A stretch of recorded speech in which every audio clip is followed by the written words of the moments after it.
블랙 프라이데이라든지 또 이제 연말까지 이 할리데이 쇼핑을 사실은 조금 주목을 하는 이유 자체는 네. 미국 경제 자체 연착륙 자체가 사실은 여기에 달려 있다라고 좀 봐도 과언이 아닐 것 같고요. 네. 또 우리가 계속 얘기하는 이 산타넬리와 관련돼서도 결국 이 산타넬리 자체가 결국 나오려고 한다면 소비가 어느 정도는 지탱해 줘야 되는 부분들이 필요한 부분이었는데 네. 이번 블랙 프라이데이에서 그러한 것들이 조금 확인됐다라는 측면에서 보게 되면 좀 산타넬리 자체를 조금 기대할 수 있지 않을까 좀 생각을 좀 하고 있습니다. 그러면 여기서 지금 사실 연말에 진짜 산타렐리가 왔던 게 얼마나 있었나 요거를 조금 준비해 주셨는데 이게 재밌더라고요. 그 차트가 있는데요. 네. 그 왼쪽에 있는 거는 과거 이제 1월 1일부터 네. 11월 15일까지 S&P 500이 이제 5% 이상 이제 증가했던 이제 회입니다. 올해도 포함이 되네요. 예, 올해도 지금 한 S&P 500 기준으로 보면 17.3% 정도 이제 상승을 많이 했고요. 네. 그 후에 이제 15일부터 연말까지 이제 주가가 어떻게 될까라고 보게 되면 과거 20년 동안 보게 되면 그 5% 이상 상승했을 때 한 번도 빼놓지 않고 연말에 주가가 상승했습니다. 15일부터 그러니까 말 지금 연말까지. 왼쪽 헤드 네. 그러니까 5% 이상 연초부터 11월 15일까지 주가가 5% 이상 올랐던 해에는 무조건 랠리가 왔다. 예. 네. 그리고 또 과거 50년까지 이렇게 되돌려 이렇게 좀 더 길게 보더라도 네. 한 4차례를 제외하고는 대부분 5% 이상만 뭐 15일까지 올라면 11월 15일까지 올랐으면 네. 연말에 이제 산타넬리가 사실은 있었기 때문에 그러한 측면에서 보면 이번에도 이제 조금 기대해 볼 수 있는 그러니까 과거 통계가 맞는다라고 하면 네. 이번에도 좀 산타가 결국 조금 올 수도 있는 그러한 환경이 사실은 조성이 되고 있다라고 봐야 될 것 같고요. 그래서 이렇게 보니까 네. 올해가 네. 지금 산타렐리가 왔던 과거 해들 중에서도 상당히 지금까지의 성적은 좋은 편에 들어가네요. 그렇죠. 올해 상당히 뭐 기대보다는 양호한 어떤 주가 상승률을 분명히 기록하고 있고요. 그러한 측면에서 보면 뭐 주가의 어떤 상승 탄력 뭐 이런 것들을 생각하고 또 말씀드린 대로 이 소비 경기 자체가 기대보다는 뭐 좋았다라는 측면에서 보게 되면 연말 경기에 대해서 우리가 조금 안도를 할 수 있는 부분들이 있고 또 12월 달에 FOMC 회의에서 뭐 금리를 결국은 동결을 할 거로 좀 보고 있어서 네. 그러한 것들이 좀 가시화된다라고 연말 산타넬리 자체가 있을 수 있다라고 보고 있고요. 네. 이제 문제는 그런데 이제 한국이죠. 한국도 이제 비슷한 개념으로 한번 저희가 한번 조사를 좀 한번 오늘 해봤는데요. 우리나라도 대부분 올랐습니다. 그러니까 지금 저희가 보시는 표가 한국 증시에서 산타렐리가 산타렐리가 왔던 해들이죠. 2001년부터 저희는 조사를 해봤는데요. 네. 이제 2001년부터 1월 1일부터 11월 15일까지 주가가 상승했던 때를 기준으로 해서 이렇게 했더니 예외가 한 3차례 정도 있었습니다. 그러네요. 네. 한국은 예외가 있네요. 네, 예외가 있어서 네. 조금 그렇긴 하지만 대부분의 경우는 사실은 뭐 상승을 했다라는 부분에서는 연말에 조금 좀 기대를 좀 해볼 수 있는 가능성은 좀 열려 있다라고 좀 봐야 될 것 같습니다. 그러니까 그 아까 보여주신 표에서의 미국은 연초부터 11월 15일까지 주가가 5% 이상 오른 해에는 단 한 번의 예외도 없이 산타렐리가 왔었어요.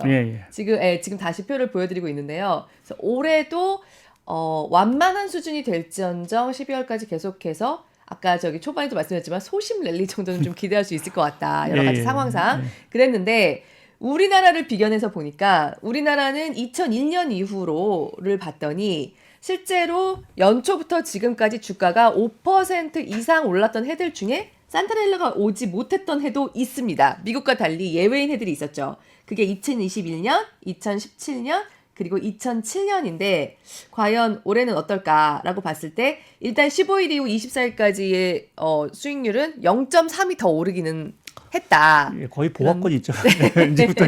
이제부터 게임이 시작이 되는 거죠. 이제 본 게임이 시작이 될 텐데 과연 우리는 어떨 수 있을까라고 봤을 때 여기서부터 이제 중요한 말씀을.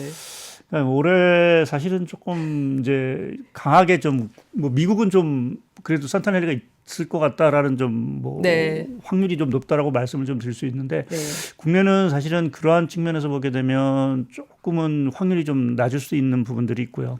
사실 오늘 어떻게 보면 가장 큰 주제일 수도 있는데요. 올해 우리나라하고 미국 주가, 나스닥 주가를 한번 좀 저희가 먼저 좀 살펴볼 필요가 좀 있을 것 같습니다. 올해 우리나라 코스피하고 나스닥 차트를 보시면서 좀 제가 설명을 드리긴 할 텐데요. 연초, 그러니까 한 4월까지만 하더라도 사실 우리나라 코스피하고 나스닥 흐름 자체가 상승률 자체가 거의 비슷했습니다. 거의 동조 그 자체였네요. 그러니까 이게 올해 1월 1일을 100으로 해서 이제 다시 이제 그려놓은 차트인데요. 네. 거의 한 4월까지는 거의 비슷하게 그러네요. 왔습니다. 그러다 이제 5월 들어오면서 이 격차가 커지기 시작을 했고, 지금 11월 뭐 거의 말이 들어왔지만 이 격차 자체가 더 커진 부분들이 좀 눈에 띄는 부분들이죠.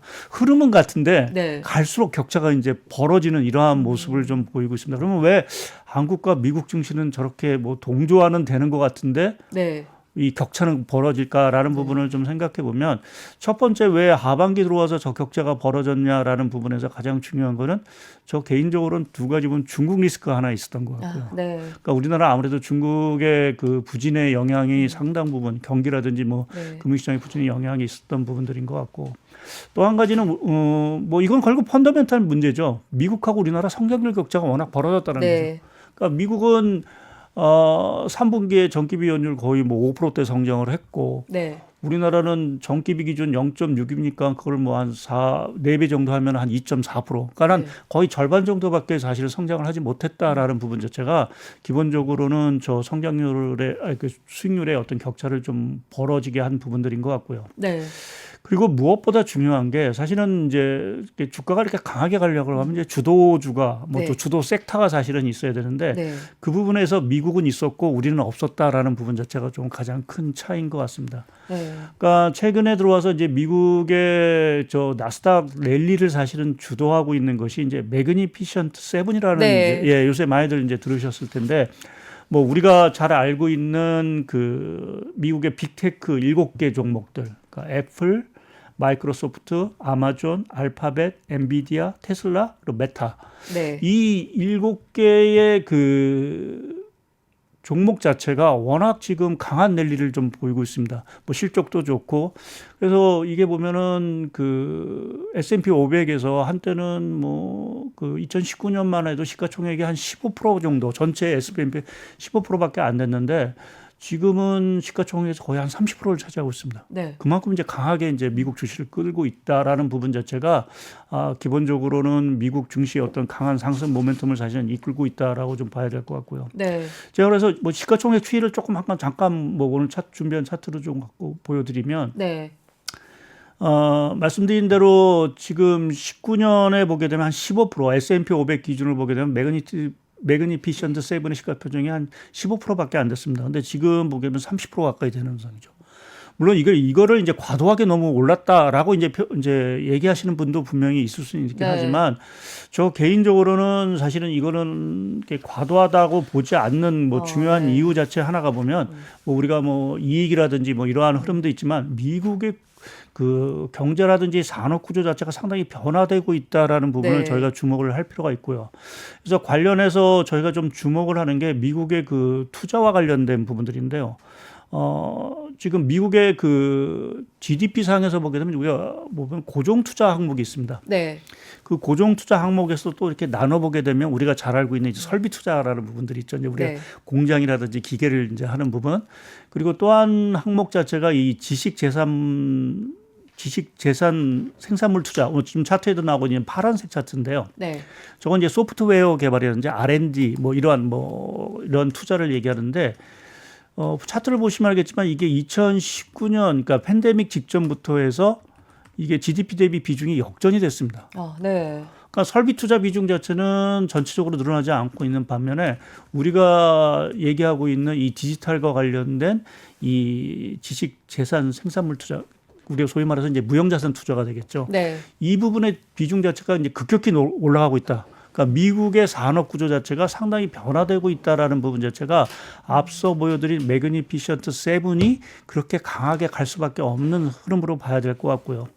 근데 저 개인적으로는 저 격차 자체가 앞으로 더 벌어질 수도 있다라는 좀 네. 생각을 좀 하고 있어서 그렇게 보면 미국의 그 지금 말씀드린 그 주도 우리가 7개의 그 빅테크 자체가 계속 미국 경제 또 주식시장 자체를 견인할 수 있다라는 부분에서 아까 뭐 시가총액의 30% 이것이 과도하냐라는 부분에서는 아직 그렇게 과도하게 느껴지는 부분들이 아니다라는 측면에서 말씀을 드릴 수 있어서 이게 뭐 올해뿐만 아니라 네. 내년에도 미국 증시 자체가 뭐 지금 앞서도 얘기하셨지만 미국 증시 자체가 내년에도 뭐 좋을 수도 있다라고 얘기하는 부분에 있어서는 저 매그니피션트 세븐 자체의 어떤 상승 랠리 이러한 것들이 계속 좀 지속이 되지 않을까라는 부분에서도 저희가 뭐 미국의 주식시장 자체를 상당 부분 좀 긍정적으로 좀 평가할 수 있는 부분들이고요. 반면에 이제 국내 같은 경우는 뭐 상반기에는 2차 전지가 상당 부분 주도를 했지만 사실은 하반기 들어오면서 그 심 자체가 상당히 탄력을 잃었고요. 그것을 대체해 줄 게 사실은 이제 반도체라든지 이러한 것들이었는데 생각보다는 사실은 반도체 업황 자체가 강하게 올라가지 못하면서 네. 지금 미국과는 조금 차별화되는 그러한 양상으로 사실은 지금 전개가 되고 있다라고 좀 봐야 될 것 같습니다.